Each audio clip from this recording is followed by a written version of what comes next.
아주대병원 간세 왕희정 교수의 간 이야기. 암치료의 혁신을 일으키는 간암의 예방과 최신 치료에 대하여 환자를 위한 새로운 정보를 제공하는 왕희정 교수의 이야기입니다. 오늘은 여러분들과 함께 간암의 예방과 최신 치료에 대해서 함께 공부해보는 시간을 갖도록 하겠습니다. 지난 시간에 여러분들에게 말씀드린 바와 같이 간암을 예방하려면 그 간암의 원인을 우리가 잘 알아야 됩니다. 근데 그 대표적인 간암의 원인이 대한민국에서는 B형 간염이라고 있어요. 그래서 간염을 우리가 예방하려면은 이런 그 개인 위생에 주의를 해야 된다라고 생각합니다. 개인 위생, 다시 말해서 우리 몸의 체액과, 체액이라는 것은 이런 어떤 혈액이라든지 임파액이라든지 또는 몸에서 분비되는 눈물이라든지 이런 여러 가지를 통해서 이 간염 바이러스는 우리 몸에 침범을 하게 되죠. 그래서 우리가 무심코 하는 행위들 중에서 대표적인 게 이 침을 맞는다. 그 한의원이나 침구사에게 침을 맞는다 할 때 일회용 침을 사용하는 것은 문제가 되지 않죠. 철저하게 소독을 한다 그러면 문제가 안 되는데 이게 찔렀던 침을 다시 찔른다든지 이런 경우는 체액에 접촉이 일어나게 돼서 간염이 전파가 되고 감염이 될 수가 있습니다. 그리고 또 한 가지 이제 문신. 그러니까 요새 현대 젊은 사람들이 몸에다가 어떤 아름다운 문양을 새긴다든지 독특한 문양을 새기는 게 사실 그 문양 자체가 문제가 아니고 그걸 새기는 과정에 그 다른 분한테 찔렀던 바늘이 찔리게 되면 간염은 전파가 될 수 있다. 한 번 찔리는 바늘을 통해서 간염은 약 한 12% 정도가 감염이 될 수 있다라고 되어 있습니다. 그리고 그 이외에 귀를 뚫는다든지 이 소독되지 않은 주사기를 예방접종, 옛날에 우리 어렸을 때 예방접종 같이 한번 찔른 주사를 쓱 찔르고 또 한번 찔른다든지 이런 것들이 충분히 전파를 시킬 수 있고, 면도기를 공동으로 사용하는 것 또는 손톱깎이를 개인용이 아니고 여러 사람이 환자들 거를 같이 쓰게 되면 또한 피가 난다든지 이러면서 간염이 옮길 수가 있고, 칫솔, 임의용 기구, 성관계 이런 것들이 간염을 옮기는 하나의 그 전파 경로가 될 수 있습니다. 그리고 두 번째로 이런 개인위생뿐만 아니라 간염을 예방하는 방법은 그 간염이 감염되어 있는 분과 같이 생활을 하는 가족이나 또는 같이 그 기숙사 생활을 한다든지 하는 경우에 그 간염 환자로부터 감염을 예방하기 위해서 예방접종을 하는 거죠. 예방접종을 해서 항체를 만들어 놓게 되면 접촉을 해서 옮겨지는 간염 바이러스가 몸에 들어왔을 때 그 바이러스를 그 항체가 처리함으로 해서 간염을 예방을 하게 되는 이와 같은 방법이 또 있겠습니다. 우리나라에서도 B형 간염 예방접종이 국산 접종이 나와 있고 약 한 3번 정도를 주사를 맞게 되면 대부분의 사람들이 항체가 생성이 돼서 간염을 예방할 수 있게 됩니다. 그래서 우리나라에서 우리 그 간암학회라든지 또는 이 간담제외과 학회에서 국가적으로 이 간암을 예방하는 걸 권고하는 권고안이 있습니다. 그 일반 사람들을 대상으로는 간염이 없는 사람은 간염 예방 백신을 3회 접종한다. 그래서 아까 말씀드린 예방접종을 한다라는 게 한 가지 예방법이고, 두 번째로는 개인위생, 아까 말씀드린 남하고 같이 뭐 손톱깎이를 같이 쓴다든지 침을 맞는다든지 문신을 한다든지 이럴 때 반드시 그 침이 일회용으로 소독된 침을 사용하여야 된다라는 그 개인위생과 체중관리, 지방간 같은 것을 예방해 줘야 된다. 그 다음에 세 번째로 건전한 성생활이 또 한 가지 경로를 찾아내는 방법이 되겠고요. 그 다음에 술이 또 한 가지 그 알코올성 간염, 알코올성 간경화로 해서 간암이 발생하게 되는데 적절한 음주 습관, 이것이 또한 간암을 예방하는 아주 기본적인 그 예방법이 되겠고요. 고위험군이라고 할 수 있는 이런 만성 간질환자, B형, C형 간염 또는 지방간 또는 알코올성 간경화, 이런 환자들은 정기 검진 및 관리가 필요합니다. 그러니까 최소한 6개월에 한 번 간 기능 검사와 간암에 대한 검사와 초음파를 함으로써 간암을 조기에 진단을 하게 되겠고요. 그리고 만성 간질환, 특히 간염 환자들은 간염에 관련된 간이 망가지는 것을 최대한으로 예방하기 위해서 간 수치가 계속 증가하게 되면 이 항바이러스제라는 것, 바이러스를 진정시키는 약을 복용함으로 해가지고 이 간염으로 인해서 간이 지속적으로 망가졌다 재생하면서 발생하는 간암을 최소화시킬 수 있다라는 거죠.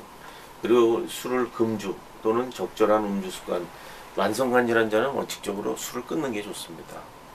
그 술로 인해서 간암 발생률이 높아지기 때문이고요. 그 다음에 우리가 이 마지막으로 정말 조심해야 될 게 건강식품 보조제 또는 면역을 증강시킨다는 약이랑 또는 생약, 그러니까 무슨 액기스, 무슨 달인물 또는 무슨 가루, 이게 그 약의 효능이 허가가 나라에서 나지 않았는데 식품같이 해서 이걸 먹으면 간에 좋다라는 이런 막연한 그런 식품 보조제나 생약 같은 것을 오남용하는 것은 간 기능을 떨어뜨리고 간암 발생을 높이는 아주 위험한 생활 습관이라고 생각이 됩니다. 그래서 지금 말씀드린 것을 간단히 정리를 하면 B형 간염 바이러스가 지속적으로 감염이 돼 있으면 간암의 위험이 1년에 약 한 5% 정도씩 발생을 한다. 그리고 간경화와 만성 간염은 간암을 일으킬 수 있는 시한폭탄과 같은 거다. 그 다음에 세 번째로 간암을 예방하는 방법 중에는 2차 예방법이 있는데 2차 예방법이라는 거는 간암이 생기더라도 조기에 발견해서 완치율을 높이자. 이게 2차 예방인데 조기 발견을 위해서는 이런 그 간염, 간경화가 있는 환자분들은 6개월에 한 번씩 병원을 방문해서 이 병원에서 간 기능 검사, 초음파를 정기적으로 6개월마다 시행함으로써 혹이 생기더라도 3cm 이하로 조그마한 혹을 발견할 경우에 이 치료 완치율을 80% 이상으로 높일 수 있다라는 거죠. 그런 거를 2차적 예방이라고 이렇게 얘기를 합니다. 그래서 간암을 그러면 2차적 예방을 위해서 검진을 하는데 어떻게 하는가? 이 국가에서 이렇게 권고안을 간을 치료하는 의사들이 만들었어요. 그래서 이런 위험이 높은 대상자, 고위험군을 상대로 정기검진을 함으로써 조기 발견하고 적절한 치료 기회를 높여서 간암으로 인한 사망률을 감소시키고 생존 기간을 연장시키는 것을 목표로 하는 거예요. 이 검진 권고안은. 검진 대상은 남자는 30세, 여자는 40세 이상으로 아래와 같은 위험 인자를 갖고 있는 대상은 간암 검진을 정기적으로 해야 된다라는 거죠. 그러니까 B형, C형 간염 바이러스에 의한 만성 간질환자 또는 만성 간질환자라는 것은 만성 간염 및 간경화를 갖고 있는 환자를 얘기하는 거고요. 또 B형 간염이나 C형 간염 항체가 없는, 간염하고 관계없는 환자가 간경화가 원인은 모르지만 생겼다. 또는 기타 간암 발생의 위험이 높은 환자, 이런 환자들은 30세, 40세 이상이 되면 이제 다음과 같은 검진을 받아야 됩니다. 이 다음과 같은 검진이라는 것은 복부 초음파와 혈청 알파 태아 단백, 이거는 이제 간암 수치를 얘기하는 거예요. 간암 표지자를 얘기하는데 이와 같은 것, 이 두 가지를 6개월마다 검사를 해야 된다라는 거예요. 이 6개월마다 검사를 하게 되면 간암을 조기에 발견하고 완치시킬 수 있다, 이런 말씀입니다. 그래서 이제 이런 간암을 그러면 진단을 하는 데 있어서는 의사들 입장에서 간암이 어떤 증상이 나타나면은 이런 고위험군 환자들한테 이런 증상 나오면 빨리 병원에 오세요. 이렇게 되면 병원이 6개월 이내에라도 그런 증상이 나타나면 병원에 오시게 될 텐데, 유감스럽게도 이 간암은 증상이 없어요, 초기에. 그렇기 때문에 아무리 건강한 상황이라도 이런 고위험군, 간암의 고위험군 환자들은 건강해도 6개월에 한 번씩 병원에 오는 것이 바람직하다 이거죠. 그래서 이런 진행된 경우에 물론 나타나는 증상들이 여러 가지 증상들이 있는데요. 이 간암을 예방하기 위해서는 초기 진단이 없고 검진을 건강할 때도 6개월마다 병원에 와야 된다라는 거죠. 그래서 간암을 진단하는 방법은 아까 말씀드린 대로 초음파나 종양표지자, 알파테아 단백이나 이런 검사와 더불어서 애매한 병변이 간에 발견됐다 그럴 때는 조직 검사를 해야 됩니다. 이게 조직 검사를 해서 그 혹이 간암이네요. 그럼 치료를 시작해야 되고요. 간암이 아닙니다. 그렇지만 그 혹은 잘 감시를 해야 되겠네요. 그러면 그 감시를 3개월 내지 6개월 간격으로 초음파를 계속 추적을 하면서 암 수치가 올라가는지 이런 거를 지속적으로 병원을 다니면서 확인을 해야 되겠죠.